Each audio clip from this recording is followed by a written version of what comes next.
Só anunciar, só para registrar a sua presença.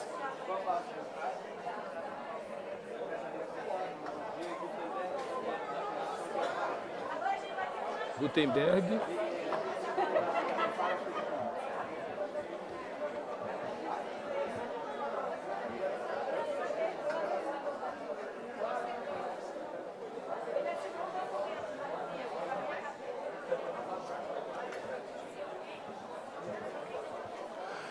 Bem, vamos dar sequência à nossa programação. Gostaria de registrar a presença do secretário de Ciência, Tecnologia e Inovação do Estado do Amapá. Muito obrigado, senhor Edivan Barros. Muito obrigado pela presença. E também de Gutenberg Vilhena, da Fundação do Amparo à Pesquisa, também lá do Estado do Amapá. Muito obrigado.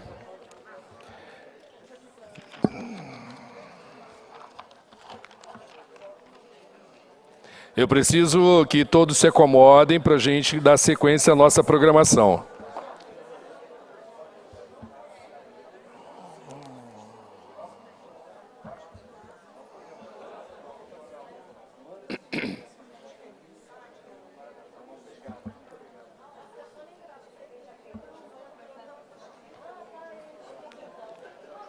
Vou seguir. Oi, filho. Esse aqui, o painel de esporte, turismo azul, tá? A Chuma, a Heloísa Chuma é depois dele. Já consertei. Aí ela, ó, é a mais bagunceira.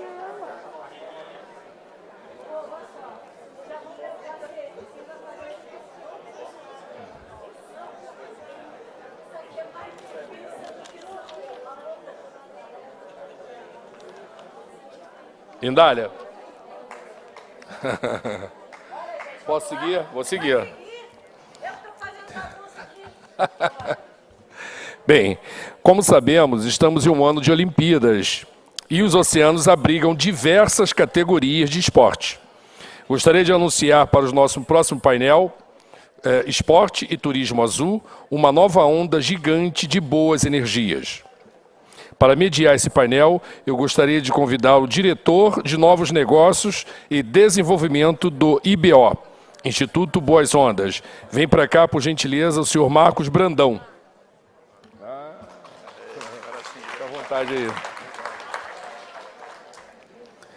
O CEO do Grupo Energisa e velejador. Por gentileza, Ricardo Botelho. Não. Nem ele, nem a Jaqueline. Tá. E o surfista brasileiro, tá aí? Campeão mundial em ondas gigantes e fundador do Instituto Boas Ondas e do Sanca Azul, né, na Rocinha, lá em São Conrado, no Vidigal. Vem para cá, Carlos Burler. Fique à vontade. Tirar esse cara d'água, né? E do projeto Grael, né, baseado nos princípios de que o esporte da vela garante caminhos de socialização a partir da educação e formação profissional. E esse projeto já atendeu mais de 17 mil jovens na sua sede aqui em Niterói. Vem para cá, por gentileza, Andréia Sofiati Grael.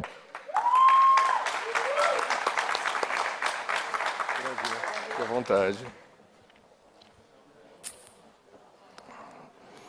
Conselho de Turismo da Embratur. Ela veio? Jaqueline Gil? Não. Jaqueline Gil, não pode vir, vai entrar online. Isso. Não tem nada direito, sabe? Marcos Brandão, comanda esse painel, por favor. Fique à vontade. Você quer fazer daqui? Não. Eu queria só convidar a Heloísa para subir aqui conosco. A Heloísa Schumann. Heloísa Schurman. Oi. Obrigado. Então, só isso aqui. Bom, primeiramente, Lindália, obrigado pelo convite. É um prazer estar aqui, o evento está incrível, está muito bacana. Poder conviver com essa galera de uma maneira leve que está, né? Ou seja, a gente está falando de assuntos sérios, mas de uma maneira muito gostosa.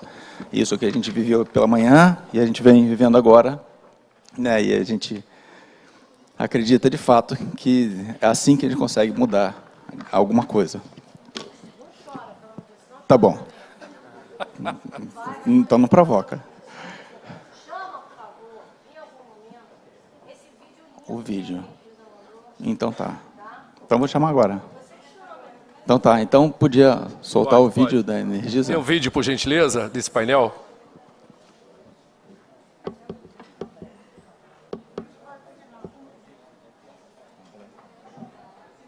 André?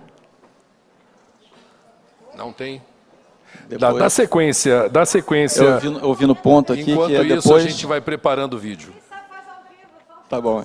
Então tá, então vamos seguir. Esse menino aqui, ele trouxe o técnico pro Brasil. Esse que vos fala.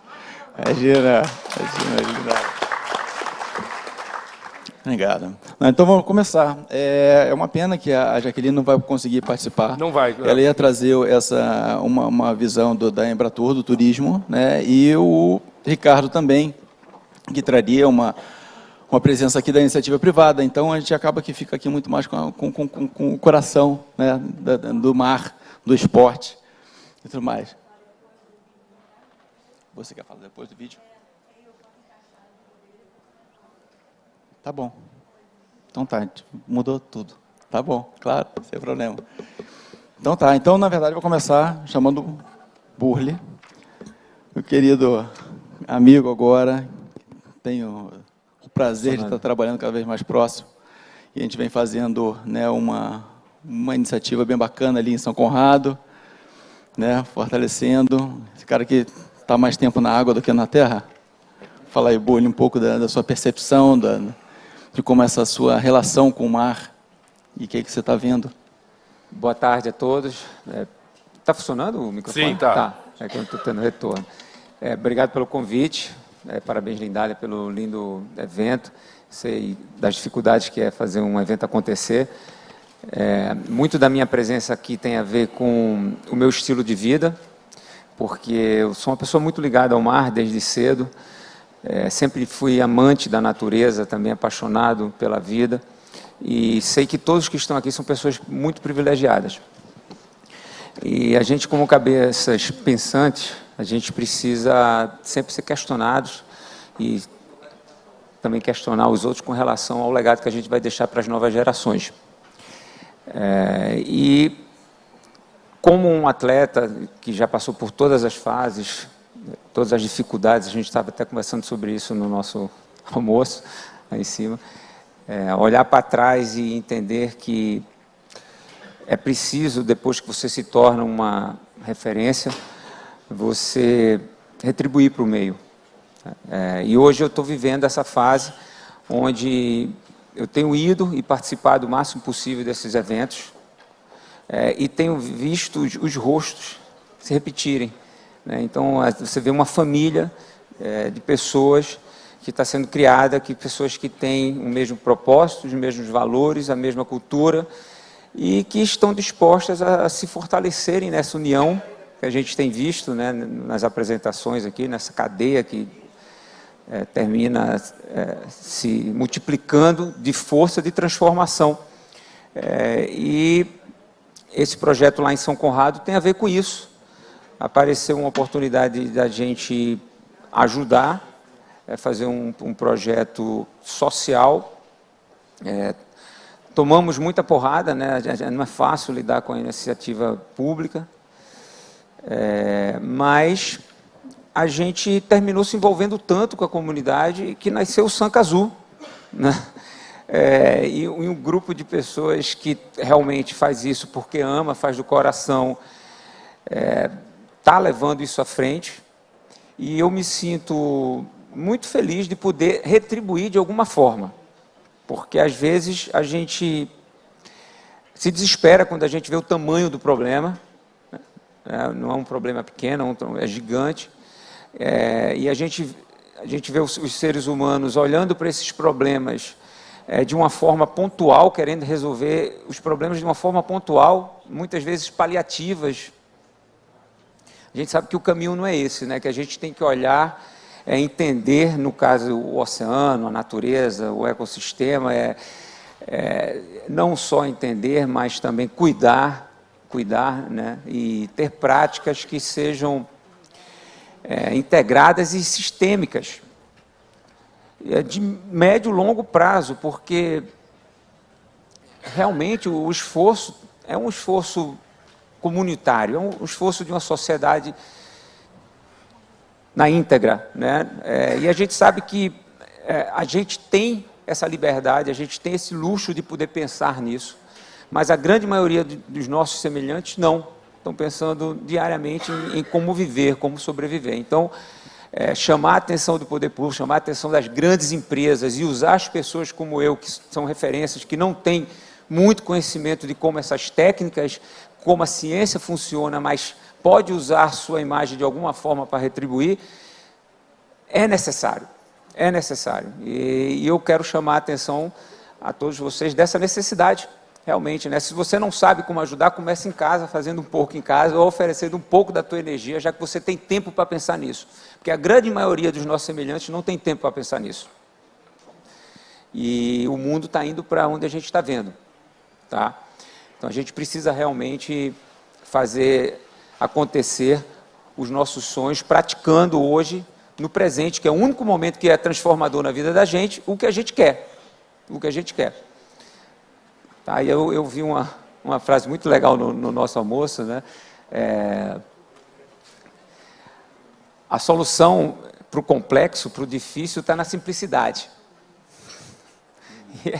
E se a gente procurasse ter vidas mais simples, né? E eu chamo muita atenção assim, do consumo, né? Da superficialidade, da vontade de pertencer, né? de ter, né? Da cultura da matéria que a gente criou, né? Da cultura do lazer que a gente criou sem freios, né? De prazer por prazer. E a vida não é sobre isso, né? A vida é sobre compartilhar e poder compartilhar cada vez mais em um ambiente saudável. Isso quer dizer bem-estar social, né? Então, se a gente não tem um ambiente saudável, a gente não vai conseguir criar uma cultura e uma sociedade saudável. Tá? Então, assim, se eu sou um cara saudável, né, eu pego aquelas ondas gigantes, eu já andei de ambulância 3 vezes, é porque eu criei uma cultura saudável dentro da minha vida. Porque se eu não tivesse disciplina, eu não estava hoje aqui saudável. Tá? Porque eu já me quebrei todo. Né? Então, onde a gente coloca nosso foco, a energia vai.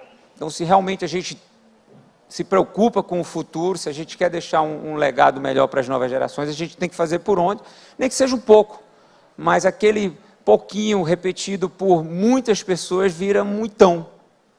Tá? Então, fica aqui a minha mensagem para vocês. Desculpa ter me estendido. Não, de forma nenhuma, pelo contrário. Acho que hoje vai ser um papo mais solto. Mudou tudo, a gente vai adequando aqui.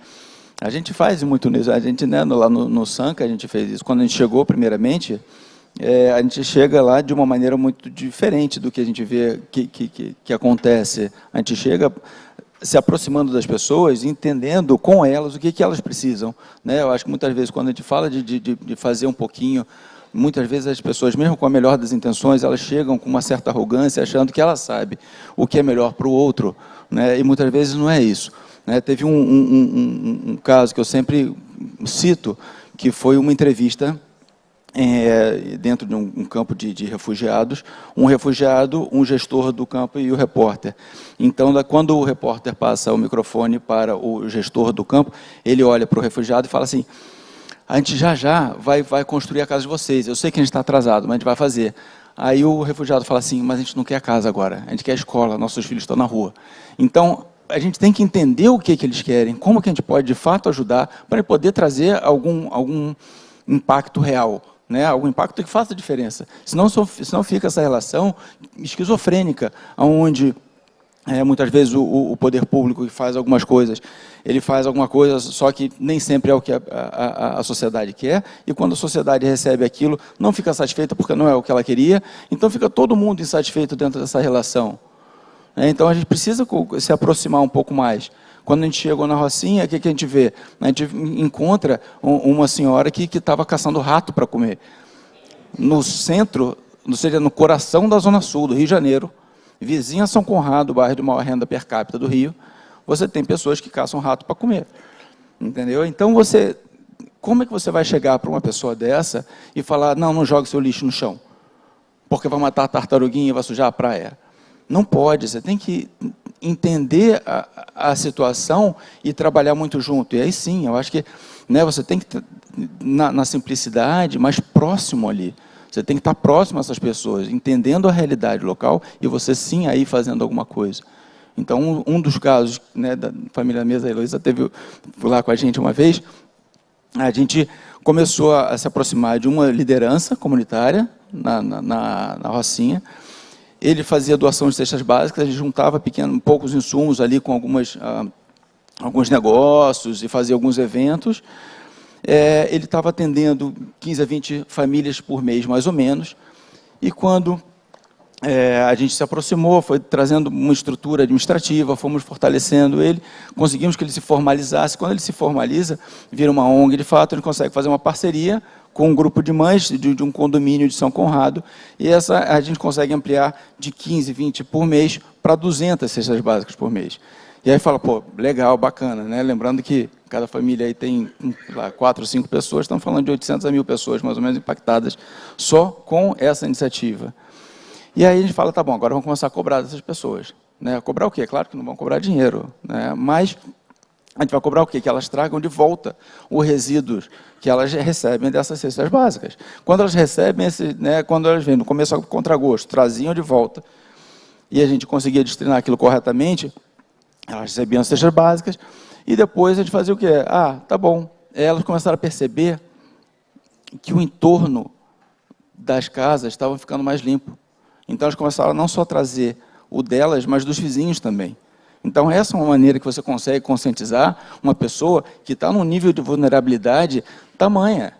Não adianta a gente levar, tem que trazer para a realidade delas. Então, acho que isso é um diferencial ali do Sanca Azul. Como é que a gente cria essa inteligência próxima a essas pessoas para que a gente possa trazer soluções que são, de fato, aplicáveis e coerentes, né, ali. Tipo, substituir a sacola plástica, né? Por que as pessoas usam sacolas plásticas? Porque existe sacolas plásticas. Né? Então, enquanto a gente não parar de produzir, vai ter sacolas plásticas. Exatamente. E é um... Tá funcionando. E boa tarde, gente.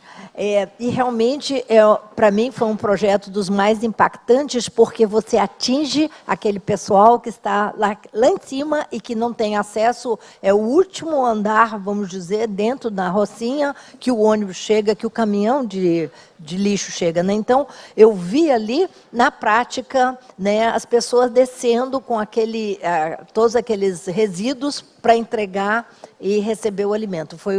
É um belo de um projeto. Muito obrigado. Muito bom. André, como é que está aí? Dá para sair o vídeo? Eu acho que vocês vão ter que sair, porque se for passar o vídeo. Não. No horizonte, sempre a mesma pergunta. Até onde é possível chegar? Navegar rumo ao lugar mais alto do pódio, sabendo que obstáculos vão surgir. No mar e fora dele. Obstáculos que nos fazem mais fortes e revelam a nossa verdadeira potência.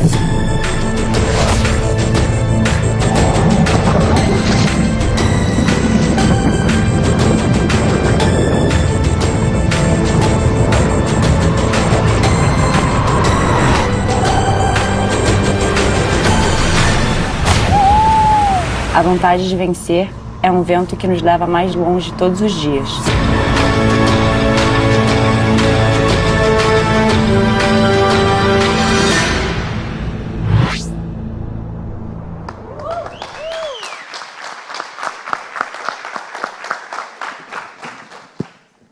O Ricardo Botelho, que é o CEO da Energisa, ia estar aqui com a gente, mas não conseguiu vir também.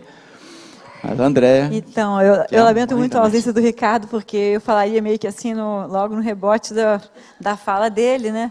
E ele hoje em dia ele é um grande incentivador. Ele é um velejador, e ele é um grande incentivador do esporte da vela hoje em dia. Mas ele é um cara que tem uma visão também muito grande para o meio ambiente, sabe? Então, assim, muito legal. Eu queria muito ouvir ele falar, para depois eu poder entrar logo em seguida.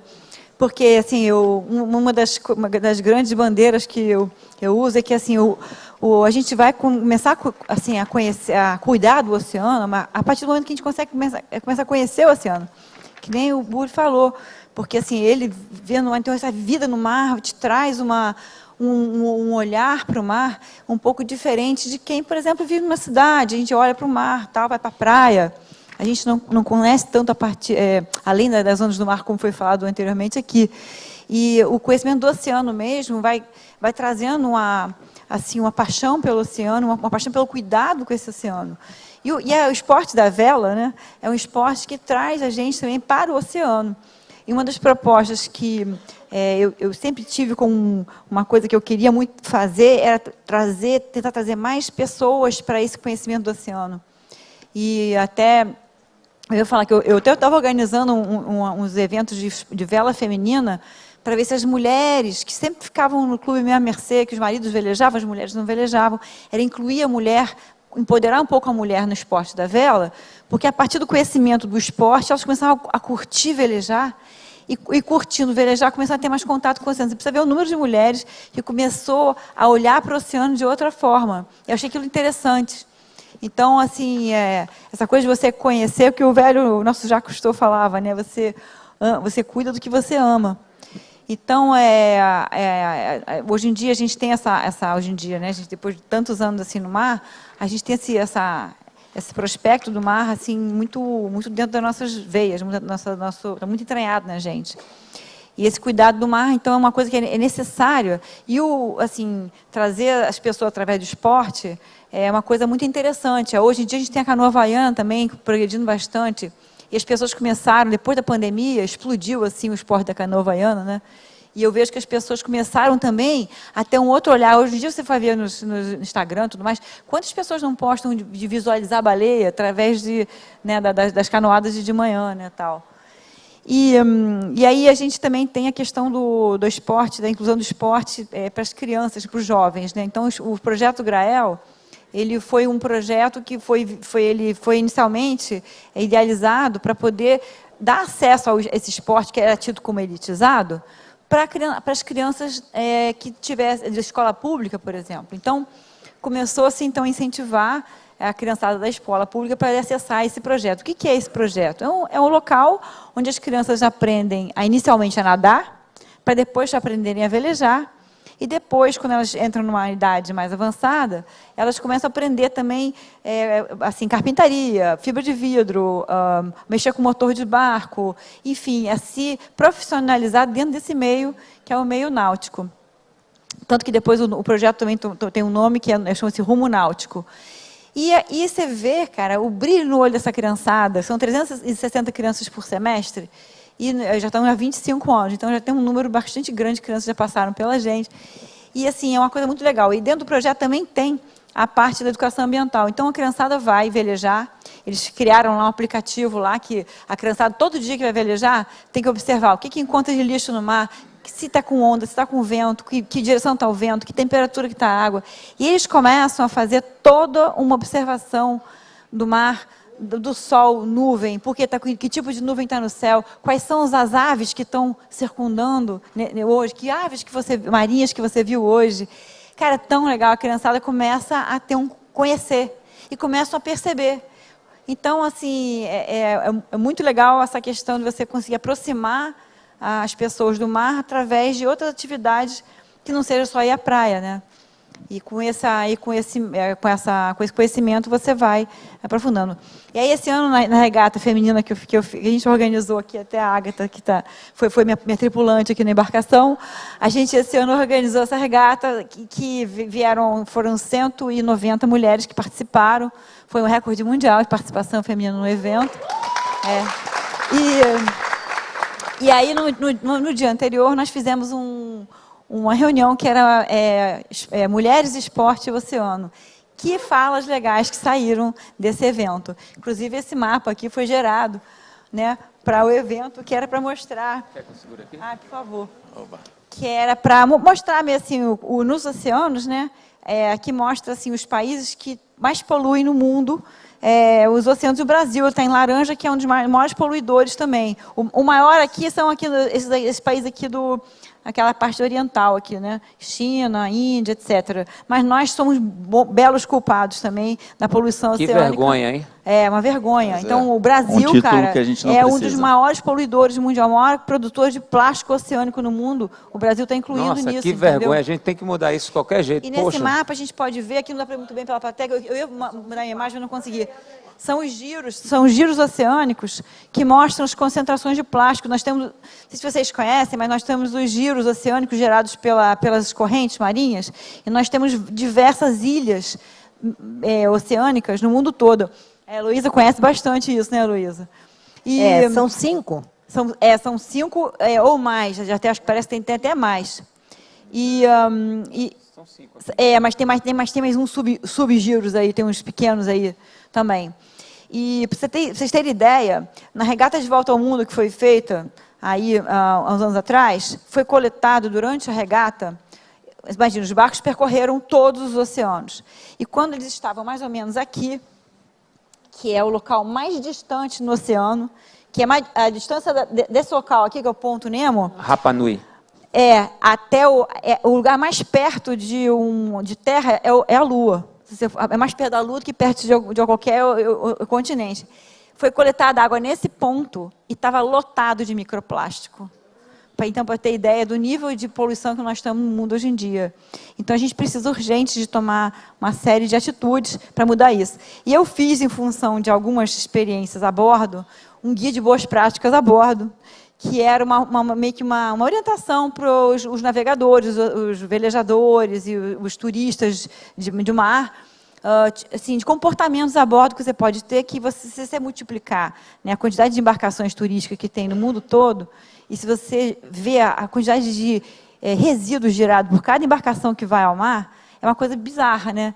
Então, eu fiz esse guia para poder, assim, são aquela coisa, né, simplicidade, grandes pequenas ações que a gente pode fazer, que vai fazer uma pequena ação que pode ser grande diferença. Então, em relação, por exemplo, ao consumo, você não embarcar com embalagem, você mudar o teu consumo a bordo, por exemplo, uma simples pasta de dente que você usa a bordo, você vai poluir o mar com essa pasta de dente, você pode mudar até o sabão que você usa, enfim, não usar detergentes que possam fazer poluição.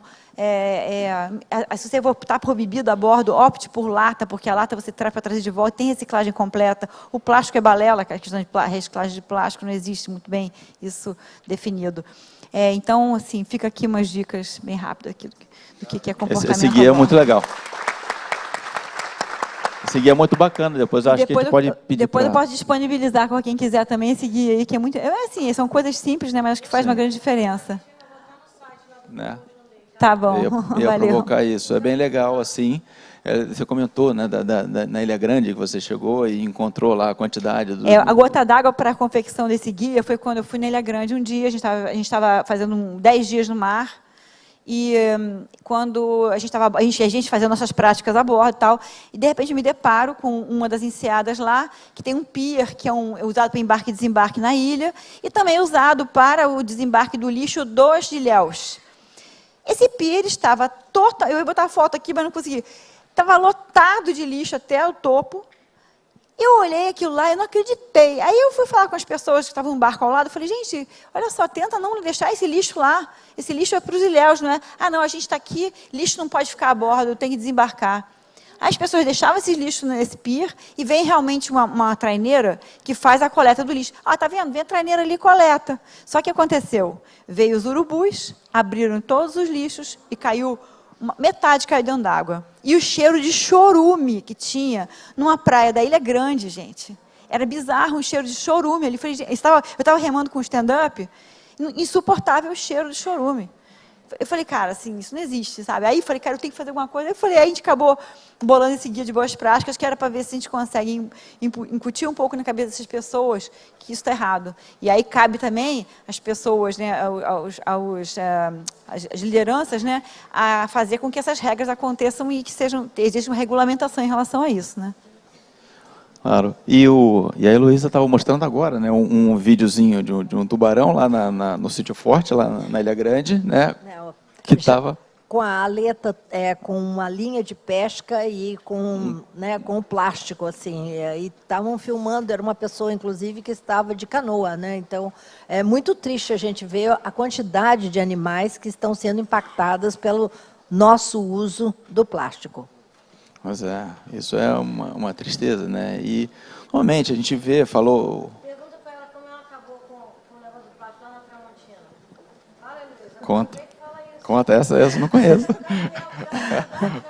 Não, nós estamos falando, hoje aqui, se falou muito a respeito do que pode fazer, que as empresas têm que fazer. Então, nós, durante essa nossa expedição, Voice of the Oceans, nós estivemos nos Estados Unidos e quem patrocinou a gente nos Estados Unidos durante 6 meses foi a Tramontina USA.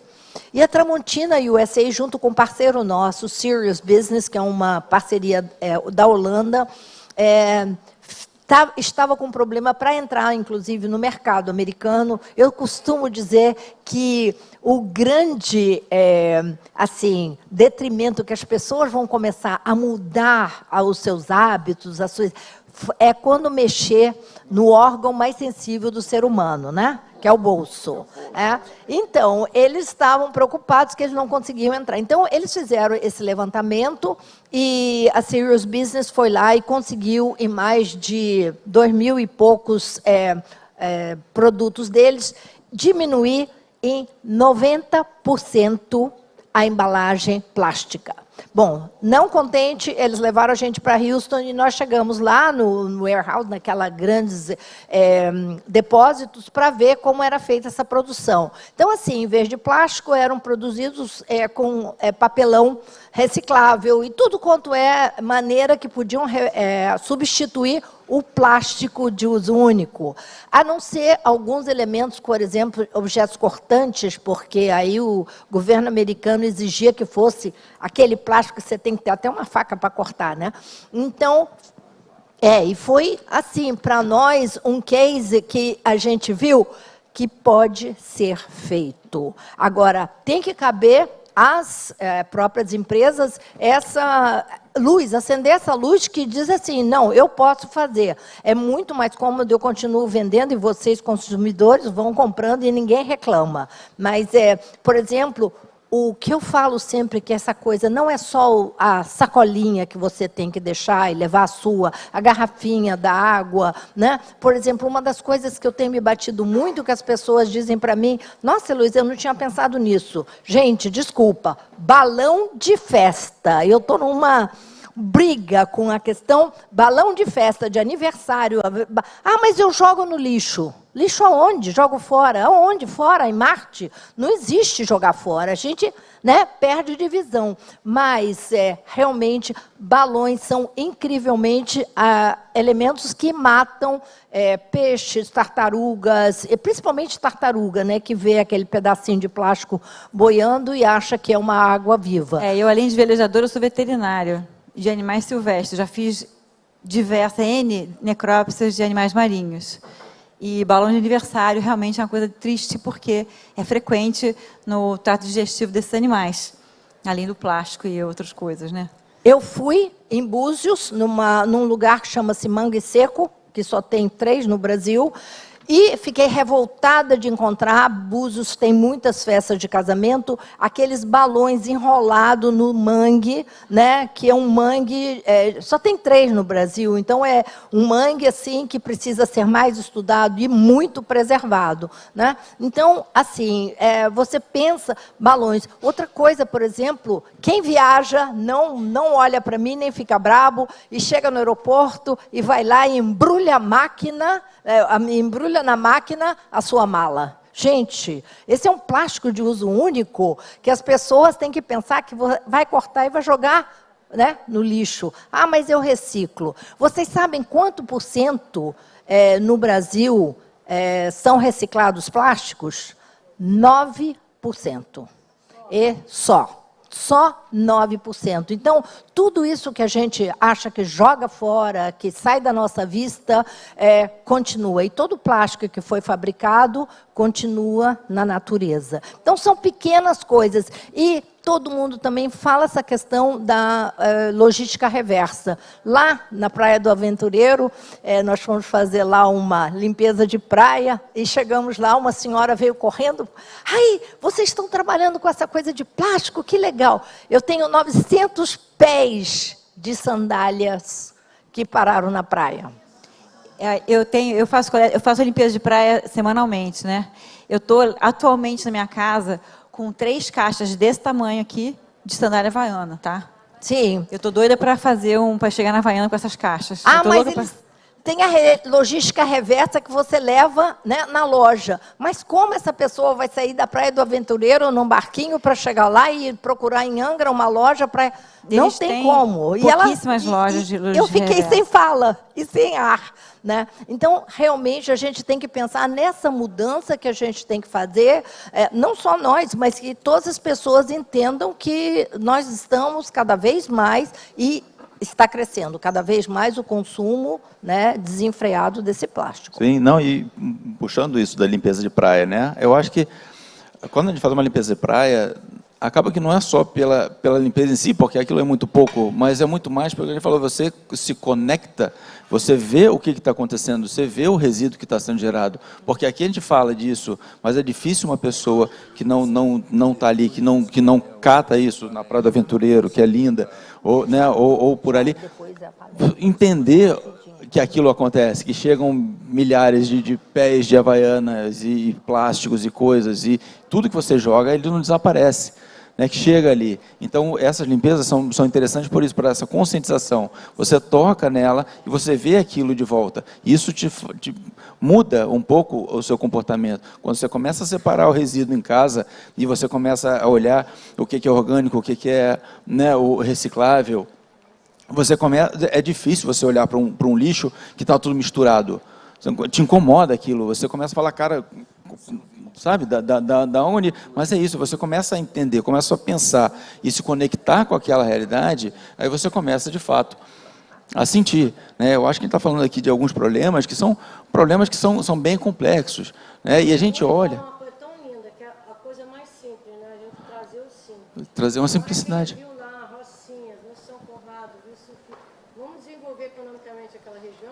E aí o sabonete lá da Rocinha. Isso. Você falou, o povo fez um sabonete totalmente ecológico, um micro-organismo, na hora que você toma banho, cai no esgoto, limpa o esgoto. Foi a mesma ONG, né? Aquela que a gente conseguiu... Uma solução. Né? Pois é, a gente pegou o que era... Né? Eles traziam os resíduos sólidos primeiro, depois começaram a trazer o óleo usado de cozinha. Esse óleo está virando produtos de limpeza. E isso está virando um negócio social. Então, lá atrás, era uma doação de 15 cestas básicas, hoje virou um negócio social que atende 200 famílias e tudo mais. Ou seja, é isso, é olhar e você, próximo, trabalhar de uma maneira complexa, olhar de uma maneira sistêmica, né? Entendendo todas as delicadezas. Claro que isso é muito mais complexo, né, do que você olhar, mas você tem que entrar na Tramontina, entender ali o processo da embalagem, do desenvolvimento do produto e entender ali o que você pode ir mexendo, porque aí sim você vai conseguir trazer um impacto de verdade. Né? Dessa maneira, não é simples. Não dá para, eu não vou fazer isso mais. Não é assim, você tem todo um contexto. Né? Como que está? Eu acho que a gente está agora no momento seguinte, nós temos, de certa forma, um privilégio e um dever, que nós estamos numa geração que a gente tem uma obrigação agora, a gente tem a responsabilidade de fazer a mudança, e a gente pode fazer essa mudança. Eu juro, eu sou muito assim esperançosa, sabe? Eu acho que a gente pode sim fazer uma mudança. E nós, nesse exato momento, nós estamos num momento em que a gente tem essa responsabilidade. Então, nós podemos sim, nós somos uma geração que precisa fazer e pode fazer a mudança agora. Então, a gente tem várias frentes para atuar, né? Claro. Então, eu acho que assim, é o momento que a gente, cara, precisa deslanchar mesmo em todos os sentidos para fazer a mudança. E vamos, obrigada. Vamos. Quer uma mensagem final? Uma mensagem? Uma mensagem? Toda vez que a gente entra num painel e fala sobre futuro, né, como que o planeta está, a gente termina voltando sempre para esse ponto de culpa, né, um pouco de revolta, porque a gente não consegue entender, né, o que nós estamos fazendo com o planeta. Mas eu gostaria de chamar a atenção também para a compaixão, para a gente entender que não existe um culpado, né? Não existe um vilão. Nós, como seres humanos, a gente tem um subconsciente coletivo que está sendo desenvolvido junto. Então, não existe uma pessoa jogar lixo no chão e você falar, olha, aquele cara, a culpa é dele. Não, aquela pessoa ainda não tem consciência, ela ainda não passou por um processo de entender que aquilo faz mal para o planeta, mas faz parte da minha consciência. Então, o que para a gente parece uma eternidade e tira da gente a esperança, pois a gente vive tão pouco, para a história do ser humano e para a história do mundo, é muito breve. Então, a gente não pode jamais perder a esperança. A gente não pode jamais se revoltar com o nosso semelhante, né? A gente criou o plástico para solucionar problemas. Ele já foi a grande solução de nossas vidas, né? E a gente, na realidade, procura ver nos desafios, nos problemas, nas situações mais dramáticas da vida da gente, um problema. A gente entende que aquilo ali pode parar a gente de sermos felizes, porque no final das contas todos nós queremos ser felizes, né? Mas o que impede a gente de ser feliz mesmo na realidade é a falta de conexão, né? Quando a gente não está conectado, a gente não consegue ser feliz. Então, o que tem acontecido muito com os seres humanos ultimamente é a falta de conexão com si, de conexão com a natureza.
E a criançada acha, então, que ter é a meta. Só que lá a gente tenta desconstruir um pouco isso para ensinar a criançada a ser. Tanto que a gente tem um sucesso muito grande de criançada que sai de lá, que hoje em dia tem grandes atuações aí em várias áreas de trabalho e tal. Então, assim, é uma coisa que você falou muito importante. Para se inscrever lá no Projeto Grael, faz como? Oi? Para se inscrever lá no Projeto Grael, faz como? É porque tem as inscrições são sempre no início dos semestres, né? Então, é início do semestre, pode chegar lá e se inscrever. Agora, tem que ser de escola pública. Não é que não tem que ser, não. A prioridade das vagas é para a escola pública. Se não preencher, aí então a gente abre para as escolas particulares também. Obrigado. Obrigado, pessoal. Amanhã o prefeito de Niterói vai estar aqui amanhã, o Axel Grael, amanhã ele está aqui. Muito obrigado. Tem mais surfista aqui na plateia ou não? Cadê? Deve ter, né? Então, e foram vocês que foram lá para o Rio Grande do Sul, porque o Ian Cossenda ficou de vir aqui também. Eu não sei se ele já chegou aí. Esse povo saiu daqui, foi lá salvar a galera lá no Rio Grande do Sul, não é? Então, assim, é isso que você falou, conectar com a humanidade. Eu entro sim nesse painel com o maior orgulho, com a maior honra. Vou entrar mesmo. Cadê o nosso fotógrafo oficial? Não sou surfista nada. Morro de medo desse negócio de surf, tá doido, isso é coisa de maluco.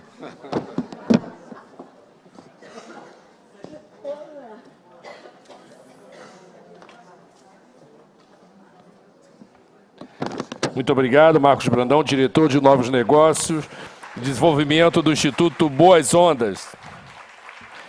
Carlos Buller, surfista brasileiro, campeão mundial em ondas gigantes. Andréa Sofiati Grael, Projeto Grael. Muito obrigado pela participação de vocês nesse painel.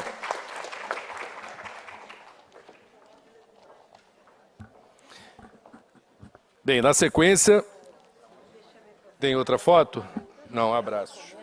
O pessoal falou que é melhor interromper mesmo, fazer a bagunça. Ok.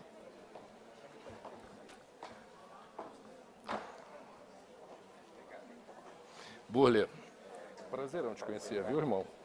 Parabéns aí, viu? Parabéns pra gente. Parabéns, Brandão.